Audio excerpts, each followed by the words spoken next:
So I've been searching for a portable mini tripod to hold my phone when I'm recording videos and found this. This is the Ulanzi MT-08 Extendable Mini Tripod and Handle. Check it out.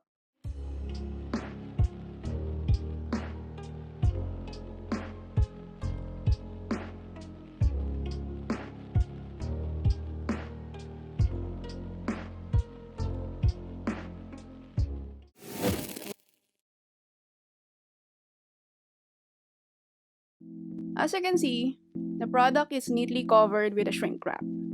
We have the product image up front, then the Ulanzi logo at the top and bottom of the box packaging.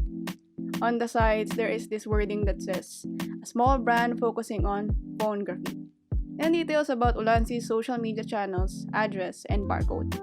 Over at the back is an image of the product in action with other Ulanzi products.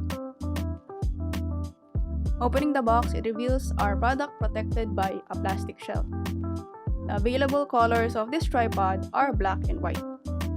We got the black variant. The Ulanzi MT-08 Extendable Mini Tripod and Handle is made up of ABS plastic and aluminum. It has a height of 5.9 inches that can extend up to 10.6 inches and weighs about 92 grams. Its key features are this 1/4 inch mount with lockable ball head,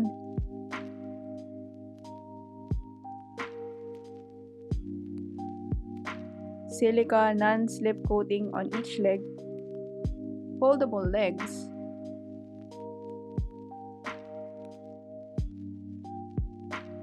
and the 3-stage extension.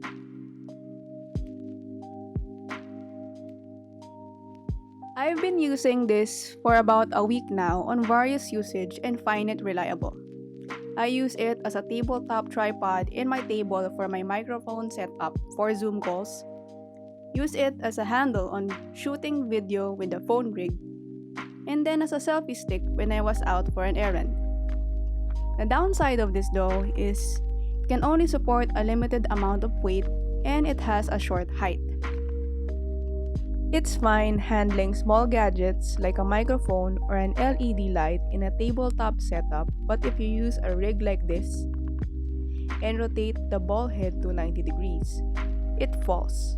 My advice is just to get a bigger tripod like the Ulanzi SK04 if you want a flat lay setup because of its height and stability.